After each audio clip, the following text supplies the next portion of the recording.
Hey everyone, welcome to Quick Served. I mean, do you remember when we got real organized and it's like, hey, you know what we should do? We're not reacting to any live events. No. Right? We have nothing to do. Why don't we just get in here and bang out a bunch of shows? Yep, we did 3 shows. Get a bunch in the can. Like nothing could possibly happen between now and the new year. No, nothing worth us, ringing the alarm bells. No. Until this morning, we wake up and across our group chat comes the news. Carlos Alcaraz and Juan Carlos Ferrero are not working together anymore. Straight back into the studio. Let's get to it. Mike, I know you have their statements, so let's level set and see what they had to say before we pitch in. Yeah, so Carlos dropped a statement on Instagram kind of overnight here in the States. And beginning it, he wrote, this is very hard for me to write this post. After more than 7 years together, Juan Carlos and I have decided to bring our time together as coach and player to an end. He went on to say that Ferrero turned his childhood dream into a reality, and towards the end of the statement wrote, now times of change are coming for both of us with new adventures and new projects, but I'm certain we'll face them the right way, giving the best of ourselves, just as we always have, always adding. I truly wish you all the best in everything that lies ahead. I'm left with peace of mind knowing we gave everything we had, that we left nothing unshared, and that we put it all at each other's disposal.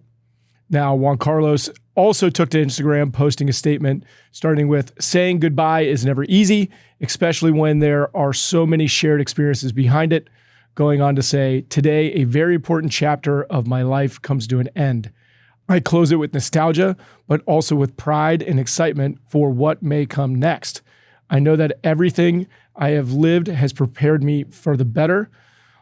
Juan then goes on to thank Carlos for his trust and effort and calls the team special. And then in closing says, we have been an incredible team despite the difficulties, and I am sure you will continue to achieve great success.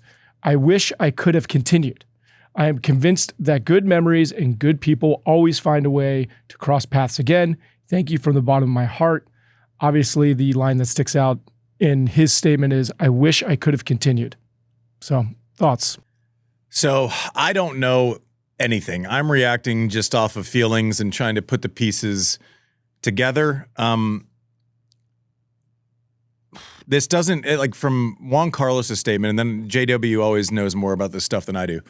But from Juan Carlos' statement saying, what may come next, I'm excited about what may come next. That is not this thing of, hey, I'm tapped out. I want to get away from something. It doesn't sound as if he's like a Cahill 6 months ago, right? It was like, I just need to be done. I think I'm done with tennis. I need to be home more. It felt like a very personal, sober, I'm walking away type thing. JCF's statement didn't sound that way. It sounded like he's kind of, what projects may come next. I wish I could have continued. JW, what are you hearing, if anything? Yeah, it's weird because I don't think, sometimes you and I, you hear chatter and some of it comes to pass, some of it doesn't. This was a gobsmacker. I mean, this sort of came out of the blue. I mean, at some level, look, name me a player and coach who've been together their entire career. Even Rafa made a bit of a transition. But this was surprising. This had the ring of the couple where, all right, maybe they have a few fights, but you assume they have a solid, durable marriage, and then you wake up and they have we're consciously uncoupling, we remain best friends. You can tell from those messages that Mike read, they weren't perfectly aligned. I mean, there was, we're not throwing mud here, but that isn't a complete, it doesn't sound like they were completely on the same page. What I am hearing through sort of well-informed sources, but this wasn't formally on the record, so I want to be a little careful. But there was a bit of friction about sort of how much to take advantage of the commercial opportunities. And then Ferrero, who runs a very tight ship and is much more focused on the tennis. Certainly, this was not the first instance of an agent or a family and a coach having a bit of a disagreement over how much energy and focus to pour into training versus commercial opportunities. But yeah, this is surprising. I've also heard that the off-season camp is at the Ferrero Academy.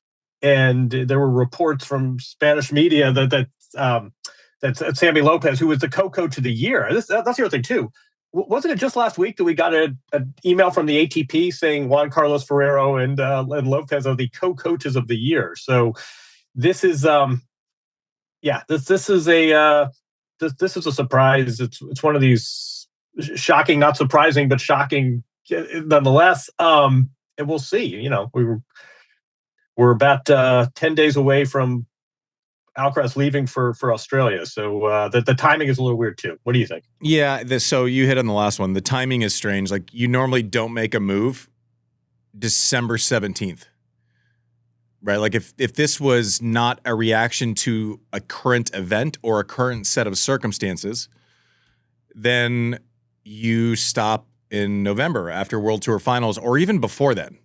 Like, open, you put something new in place. If I was JCF and I was gone and I was like respectful of what had been accomplished, and obviously it seems like they both are, right? It feels like they both understand what each other meant to their successes, right? And that's obvious to everyone, but it's nice that at least they acknowledge that. But saying, I wish I could continue, is a very deliberate statement to me. Like, that's tough to be misconstrued. And I don't want to be the person who, tries to make something out of nothing. But like, if I had gone and I wasn't super happy about it, I probably would have put something like that in there, two level set. So this thing has so many different layers to it. It's not like a typical player-coach relationship for a couple of reasons. You talked about the training thing. Like, Carlos trains at the place that JCF built. So now is there another whole thing of, am I going to stay there or am I going to have to upend, the familiar walk from the place I, hit, then the walk to the gym, and then all the people that work there potentially that, assist my career. So that's intertwined. The other thing that I don't think it's talked about enough, where we need to give JCF like massive credit, and this is clearly differentiated from super coach relationships, whether it's Becker and Novak or whether it's anyone that Rogers used with Edberg or whoever else has kind of stepped in, Lendl and Murray, and is that JCF's the only one that's developed the player from 13 or 14 years old, right? He's taken them from a junior, put in 2 years or 3 years when no one's watching, and then taken them through, the paces from 100 to 30 to 1 to slam to then expectation to then delivering on expectation to then being the guy all the time. And this is very different. We can't. I don't want anyone to treat this as like same. And we're just moving on, and this probably isn't a big deal because Carlos is so good. I've thought that in the past, right? Roger moves on from someone who's, working with him, whether it's Edberg or Ljubicic, or it's like, okay, this isn't. It's hard. I'm sure they added value, and also like this isn't going to shift his tennis universe much. Like, it will a little bit, but not like crazy. This shifts everything for Carlos, right? Now is Sammy Lopez the guy moving forward? Does he need? I know I felt at a certain point when I hired Stefanki or Connors, there were only so many people on earth, and I certainly was never Carlos Alcaraz, but I had a resume that. And played in matches that only, a handful of people could totally relate to, right? And that doesn't mean there aren't coaches who, aren't great, who haven't done it. It's just at a certain point in my career, I felt like I needed someone who had either worked during those matches, kind of understood the pacing and how to get through a big slam. We weren't trying to get to 100, right? We were trying to win. It was like slam or bust for me. And I felt like I could only really get into the weeds. My insecurity needed someone who had either been there before or coached there before, right? So I think there's only so many people who could step into this. And also, like, it seems like it would be an obvious thing where it's like, okay, I'm jumping in, I'm working with one of the most talented players that Earth has ever seen. It's tough to fill in. Like, that's an intimidating, relationship to kind of jump into on short notice. Right, if you're a coach, if you're like a Murray, and this is like, if you're like, I'm just trying to think of people with the credentials, Murray or Moya or, whoever else, I don't know that you're going like, oh yeah, I'm just going to jump in there. Like, there's a lot of downside with this scenario, and if you win, it's like, oh well, he might have won anyways, right? I mean, is that a crazy take, J-Dub? Well, I think there are a lot of good points you've raised in there. Plenty of coaches have been successful who did not have great success as a player. But yeah, it's got to be an adjustment to go from a guy who was number one in the world and won majors to, if the ATP website is right, Sammy Lopez career winnings $90. So it's a different. I mean, in fairness to Lopez, he's coached Carreño Busta. This is not his first coaching job. Also, he's been part of the team. He knows Carlos. He knows what buttons to push. He knows the family dynamic. I mean, he's not coming into this cold. But yeah, it's got to be it's got to be jarring for the player. You're in the latter rounds of a major and you look over, and when Juan Carlos is giving you instruction just by dint of his resume, that's got to carry different weight. I also think it's a really good point you raised. I was at that academy 2 years ago, and you go to some academies and you go to Nadal's, and it's near the Mediterranean. You've got the Canadian tourists who are there to buy the t-shirts. It's a much different. This is rustic. This is in the middle of sort of it's 2 hours from Valencia. This is not It was sort of custom built in Ferrero's image. It's no nonsense. It's like one of these boxing training camps. Does this change Alcaraz's entire training base? Or does he still train at this academy, even though the person whose name it bears is no longer part of the enterprise?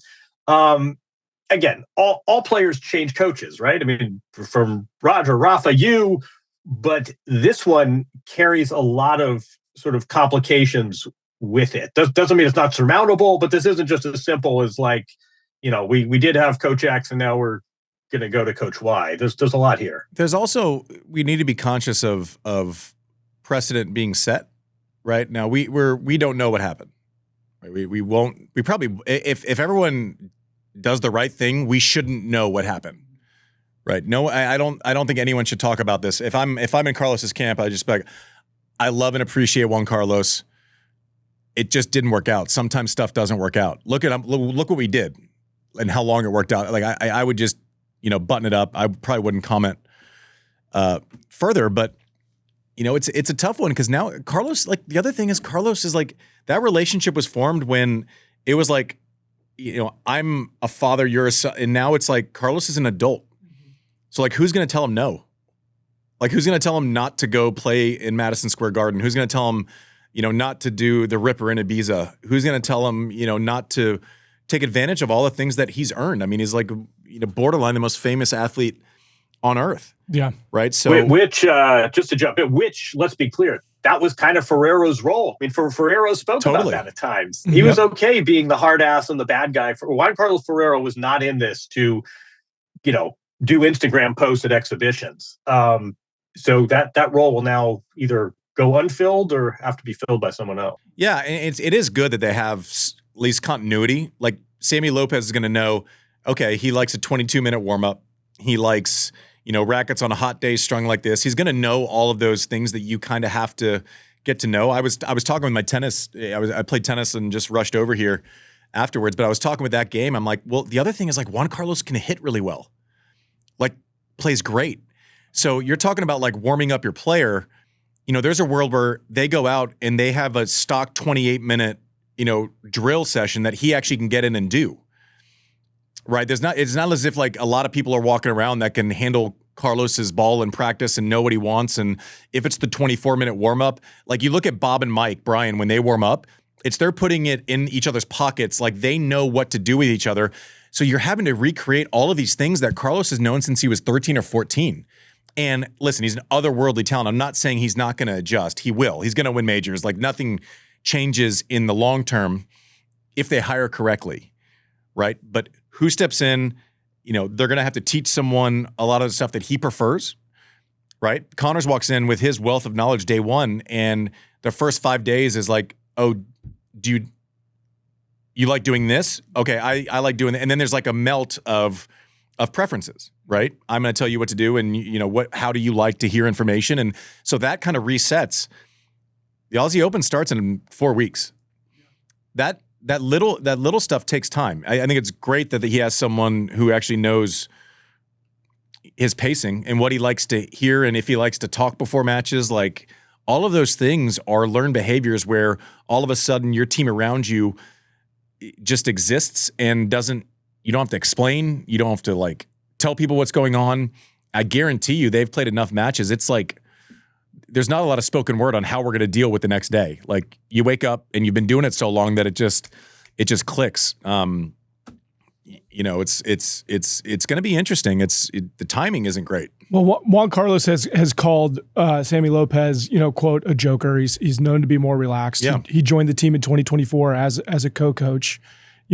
He's known Juan Carlos. He was on his team when Juan Carlos was a player, right? So like you're saying, right? It's not going to change a whole lot of the core existence, right? It just sounds like, I don't know, Carlos is 22 years old. I mean, I was graduating college when I was 22 years old and going out on my own, and I didn't need my parents telling me what to do anymore. And you mature and change, and maybe it's as simple as that, right? Maybe it's, hey, let me do a little bit more of what I want to do and how I want to do it.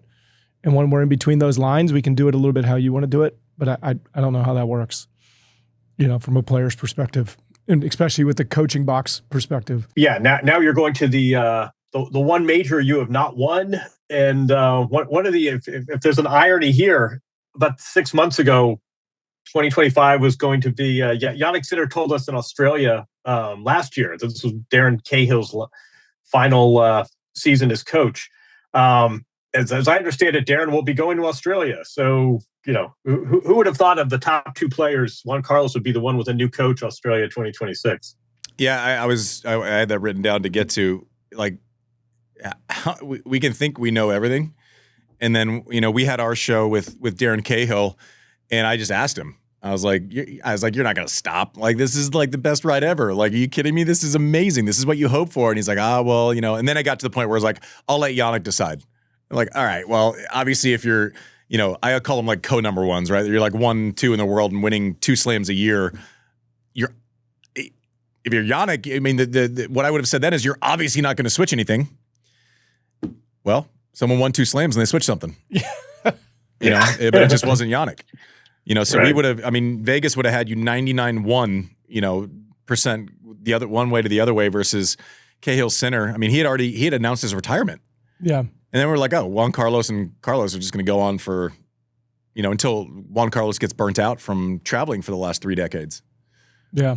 Doesn't sound like that was the case. We'll know. We won't know. But, listen, is you want to give the guy some breathing room, but if you bring someone as a co-coach, does that mean they're the coach? Like my brother was coach me. He was on tour, but we went from Connors to someone else, and he knew all of my stuff. But I don't know that it was, our relationship wasn't healthy when he was taking the brunt of my feedback. Mm. Is Sammy Lopez going to be able to say like, hey, to beat Jannik Sinner, you have to do this? And Carlos would be like, that's not fucking right. Mm. Juan Carlos would be like, I was number 1 in the world. Listen to me. It's going to be interesting. It's going to be very interesting, but I don't know. What are we going to talk about tomorrow when we have to come into the studio? Oh my gosh, please no. Yeah. What does Polymarket say? What's going to be our scandal? Yeah, this is this tennis never disappoints, and here we thought we were clear till January, and we didn't last a single day. I do think it puts a little bit more pressure and emphasis on the result in Australia. If he goes in and just runs through it, I think that level sets everything. It's like, okay, we're fine. Like I don't need my binky. It's like, but then if something goes wrong and it's like 4th round quarters and it's just awkward, then I think it shifts. It shifts a lot of momentum that was gained at the U.S. Open, and it was a roller coaster of a year from French Open to Wimbledon, the U.S. Open. It was, I don't know that I've ever seen him play better than the U.S. Open start to finish. So we'll see, JW. Keep us posted if you hear anything. You got it. See you tomorrow. Thanks for watching Quick Served. I hope we see you next year. There will be episodes over the holidays, so please check back in with Served. But hopefully we won't be in studio till the new year. Thank you for the year. Cheers.